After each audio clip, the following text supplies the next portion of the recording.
അപ്പോൾ ഇന്ന് ഞാൻ വന്നിട്ടുള്ളത് വളരെ ടേസ്റ്റി ആയിട്ട് തന്നെ ഉണ്ടാക്കിയെടുക്കാൻ പറ്റണ ഇരുമ്പമ്പുളി വെച്ചിട്ടുള്ള അച്ചാറിൻ്റെ റെസിപ്പി ആയിട്ടാണ്. അപ്പോൾ എന്തായാലും നമുക്ക് വീഡിയോ ഒന്ന് കണ്ടു നോക്കാം. അതിന് മുമ്പായിട്ട് നമ്മൾ ചിഞ്ചച്ചിലും മുത്തഫാക്ക് എന്ന ചാനൽ ആദ്യമായിട്ട് കാണുന്നവരാണെങ്കിൽ ലൈക്ക് ചെയ്യാനും ഷെയർ ചെയ്യാനും സബ്സ്ക്രൈബ് ചെയ്യാനും അതോടൊപ്പം തന്നെ ആ ബെൽ ബട്ടൺ ക്ലിക്ക് ചെയ്യാനും മറക്കരുത്.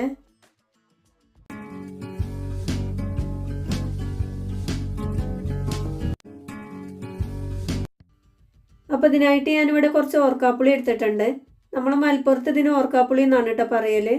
ഇനി നമുക്കിതൊന്ന് കട്ട് ചെയ്തെടുക്കണം. അപ്പോൾ ഞാനിവിടെ ചെറുതാക്കിയിട്ട് തന്നെ വട്ടത്തിലാണ് കേട്ടോ കട്ട് ചെയ്തെടുത്തിട്ടുള്ളത്. ഇനിയിപ്പോൾ വേണമെന്നുണ്ടെങ്കിൽ നീളത്തിലും കട്ട് ചെയ്തെടുക്കാം. ഇനി നമുക്ക് അച്ചാർ ഉണ്ടാക്കിയെടുക്കാം. അതിനായിട്ട് ഞാനിവിടെ ഒരു കടായി അടുപ്പിൽ വെച്ചുകൊണ്ട് നല്ലെണ്ണ ഒഴിച്ചു കൊടുത്തിട്ടുണ്ട്. എണ്ണ നന്നായിട്ട് ചൂടായി വരുന്ന സമയത്ത് 1/2 ടീസ്പൂണോളം കടുക് ചേർത്ത് കൊടുക്കുക. കടുക് പൊട്ടി വരുന്ന സമയത്ത് ഒരു കുടം വെളുത്തുള്ളി തൊലിയോട് കൂടി ചതച്ചെടുത്തതും ഒരു കഷ്ണം ഇഞ്ചി ചതച്ചതും ഒരു 3 പച്ചമുളക് കട്ട് ചെയ്തതും കൂടെ ചേർത്ത് കൊടുക്കുക. അതുപോലെ തന്നെ 2 തണ്ട് കറിവേപ്പിലയും ചേർത്ത് കൊടുത്തിട്ടുണ്ട്. ഇനി നന്നായിട്ട് തന്നെ ഇതിൻ്റെ ഒരു പച്ചച്ചുവ മാറുന്നത് വരെ ഒന്ന് മൂപ്പിച്ചെടുക്കുക. ഏകദേശം നമ്മൾ ഇഞ്ചി വെളുത്തുള്ളിയൊക്കെ ഒന്ന് റെഡിയായി കിട്ടിയിട്ടുണ്ട്.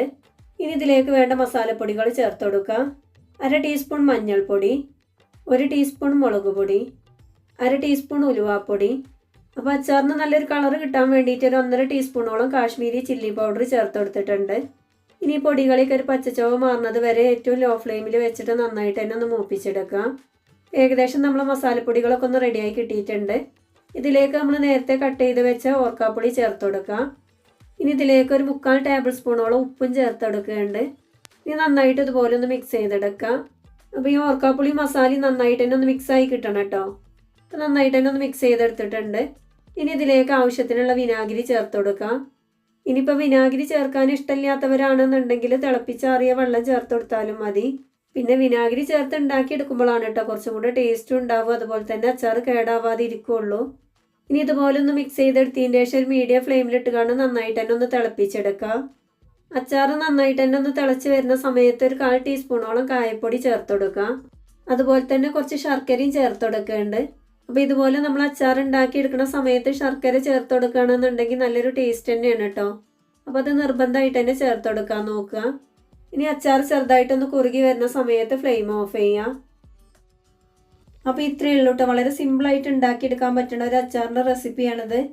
അപ്പോൾ ഇരുമ്പമ്പുളിയാണെന്ന് കരുതിയിട്ട് അധികം ടേസ്റ്റ് ഇല്ല എന്ന് ആരും വിചാരിക്കരുത്. ഇതുപോലെ ഉണ്ടാക്കിയെടുക്കുകയാണെന്നുണ്ടെങ്കിൽ നല്ല അടിപൊളി ടേസ്റ്റ് തന്നെയാണ് കേട്ടോ. അപ്പോൾ ഇതുപോലെ ഓർക്കാപ്പുളി കയ്യിൽ കിട്ടുന്ന സമയത്ത് എല്ലാവരും ഇതുപോലെ ഒന്ന് ഉണ്ടാക്കിയെടുക്കുന്ന സമയത്ത് നിങ്ങൾക്ക് ഈ റെസിപ്പി ഇഷ്ടപ്പെടുകയാണെന്നുണ്ടെങ്കിൽ നിങ്ങളുടെ അഭിപ്രായങ്ങളൊക്കെ ഒന്ന് കമൻസിലൂടെ അറിയിക്കാൻ മറക്കരുത്. അപ്പം ഞാൻ എന്നും പറയണ പോലെ തന്നെ നമ്മളെ ചിഞ്ചച്ചിലും മുത്തഫാക്കിലും വീഡിയോസ് നിങ്ങൾക്ക് ഇഷ്ടപ്പെടുകയാണെന്നുണ്ടെങ്കിൽ ലൈക്ക് ചെയ്യാനും ഷെയർ ചെയ്യാനും മറക്കരുത്. അതുപോലെ തന്നെ നമ്മളെ ചാനൽ ആദ്യമായിട്ട് കാണുന്ന ഒരാളാണെന്നുണ്ടെങ്കിൽ ആ റെഡ് സബ്സ്ക്രൈബ് ബട്ടൺ ഒന്ന് ക്ലിക്ക് ചെയ്തതിന് ശേഷം ബെൽ ബട്ടൺ ഓളിൽ തന്നെ ക്ലിക്ക് ചെയ്യുക.